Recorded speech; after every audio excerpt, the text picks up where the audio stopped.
Good morning friends. दोस्तों, ये जिंदगी भी एक चाय के कप की तरह है, प्याली की तरह है।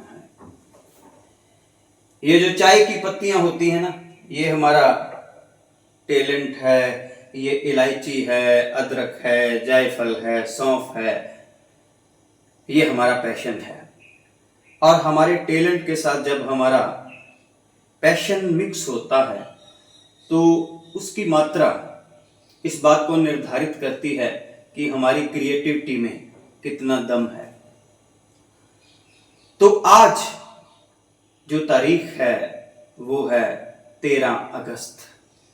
और 13 अगस्त को मैं बात कर रहा हूं एक ऐसी अभिनेत्री की, एक ऐसी हीरोइन की जो कि हिंदी सिनेमा की सबसे पहली सुपरस्टार थी। आज उनका जन्म दिवस है। इन्होंने 300 से ज्यादा, इस अभिनेत्री ने, इस हीरोइन ने फिल्में की हैं, जिनमें से 63 फिल्में इनकी हिंदी हैं, 62 इनकी तमिल हैं, 58 इसकी तेलुगु हैं, 21 शायद मलयालम है, और बाकी भाषाओं को अगर मिक्स कर लें तो टोटल 300 से ज्यादा ये अभिनेत्री फिल्में करती हैं। जो पुराने मेरी उम्र के लोग हैं उन्हें याद होगा कि एक फिल्म आई थी जूली।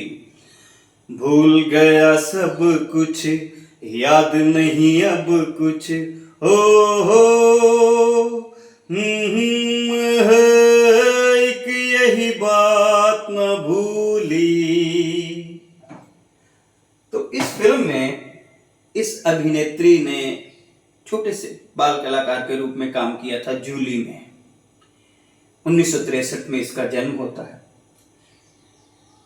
ये इतनी कड़क अभिनेत्री और इतनी जायकेदार इसकी अदाकारी रही है कि मैं तो इसका दीवाना रहा हूं। मैं माधुरी दीक्षित का इतना दीवाना नहीं हूं जितना इस अभिनेत्री का दीवाना हूं। क्यों हूं वो मैं बताता हूं।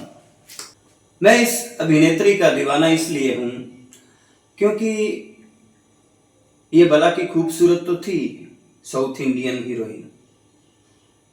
इसकी डायलॉग डिलीवरी कमाल, इसके फेस एक्सप्रेशन तो धमाल, और इसका डांस तो वल्ला वल्ला बाकमाल। आमतौर पे मेरी जो सॉन्ग सिलेक्शन हमेशा रहती है वो गीतों के बोल रहते हैं, कैसे बोल हैं, उसकी धुन कैसी है, उसको गाने वाला कौन है। लेकिन हिंदी सिनेमा का एक गीत ऐसा है जो मैं सुनता कम हूं, देखता ज्यादा हूं, क्योंकि मैंने कम से कम ये गीत कम से कम 50 बार तो देखा ही होगा, पूरा का पूरा। जब भी लगा हो मैं देखता हूं। कारण है डांस, नृत्य। क्योंकि इस गीत में इस अभिनेत्री ने जो डांस किया है वो किसी भी रंभा, उर्वशी या मेनका से कम नहीं होगा। मैं आपको उसकी गीत की लाइन सुनाता हूं। गीत की लाइन कहती हैं, ओ लंबी लंबी ते काली काली रातों में काहे चूड़ियां खनकती है हाथों में। लंबी लंबी हो लंबी लंबी ते काली काली रातों में काहे चूड़ियां खनकती है हाथों में। नाना तू निगोड़ी चूड़ियों की बातों में, मेरे हाथों में 9 चूड़ियां हैं। थोड़ा ठहरो सजन मजबूरियां हैं।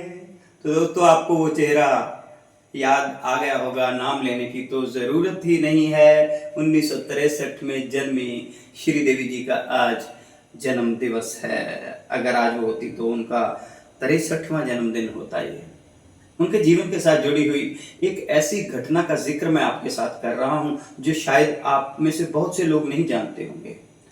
श्रीदेवी की फर्स्ट, यश चोपड़ा जो हमारे बहुत बड़े फिल्म डायरेक्टर हुए हैं, उनकी जो सिलेक्शन होती थी, पसंद होती थी, वो श्रीदेवी थी किसी समय में।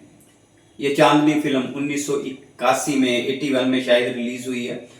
तो इस फिल्म की शूटिंग चल रही थी और श्रीदेवी के जीवन में उसकी माँ राजेश्वरी का प्रभाव बहुत ज़्यादा था, बहुत ज़्यादा। दोनों माँ बेटियां जो हैं वो आपस में बहुत प्यार करती थी। श्रीदेवी की जिंदगी के सारे फैसले राजेश्वरी उसकी माता लेती थी।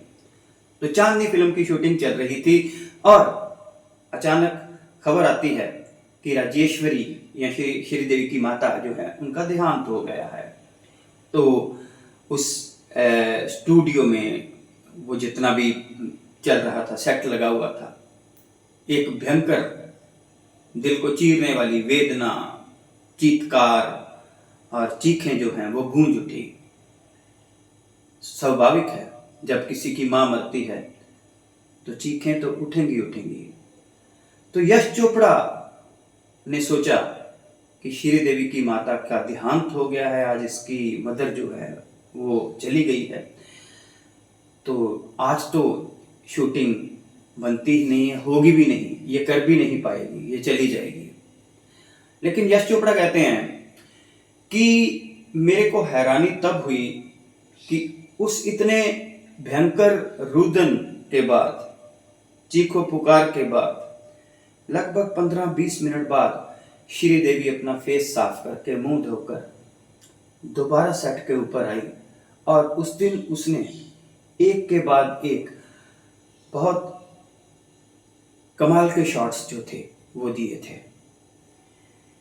तो ये एक एग्जाम्पल है जो मैंने आपसे बात कही थी कि निर्भर ये करता है कि हमारे पास टैलेंट तो है, लेकिन हमारे पास पैशन कितना है। और वो पैशन ऐसा हो कि जिसके ऊपर बड़े से बड़े हालात भी जो हैं वो हावी ना हो पाए। जब मैं टीचिंग में था तो मेरे को बहुत से टीचर्स ये कहते थे कि काम तो कर लें, करिकुलर एक्टिविटीज हैं वो तो कर लें, लेकिन एनवायरनमेंट जो है वो तोड़ देता है। यहां मैं आपको ये कहना चाहता हूं कि इससे भयंकर, इससे ज्यादा करुणादायी और दिल को तोड़ने वाला एनवायरनमेंट और कहां होगा कि एक सुपरस्टार अभिनेत्री की मां मर जाती है जिसके साथ वो अथाह प्यार करती है। डायरेक्टर भी कुछ नहीं कहेगा, कोई कुछ नहीं कहेगा, सेट जो है वो हटा दिया जाएगा, वो अपनी मां के पास चली जाएगी। लेकिन नहीं, ये श्रीदेवी का माइंड सेट जो है उसके बारे में बात कर रहा हूं मैं कि उसका अध्यात्म बहुत मजबूत था। इतनी बड़ी घटना भी उसके जीवन पे कोई प्रभाव नहीं डाल पाई, इसीलिए वो इतनी बाकमाल अभिनेत्री थी। तो मुझे आशा है आज श्रीदेवी जी के जन्म दिवस पर जो मैंने आपके साथ साझा किया है, उनके जीवन का घटनाक्रम, थोड़ी बहुत उनकी जीवन के बारे में बातें की हैं।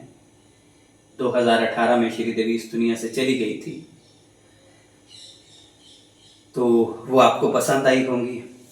मेरी चाय भी तैयार है, बड़ी कड़क सी, और ये चाय मैं आपके नाम आपको पेश करता हूँ। आशा है इसका फ्लेवर भी आपको पसंद आएगा मेरी बातों की तरह, और इसका जायका भी आपको पसंद आएगा। खुश रहिए, आबाद रहिए, चाहे अमृतसर रहिए, चाहे इलाहाबाद रहिए। इधर से गुजरा था, सोचा सलाम करता चलूं।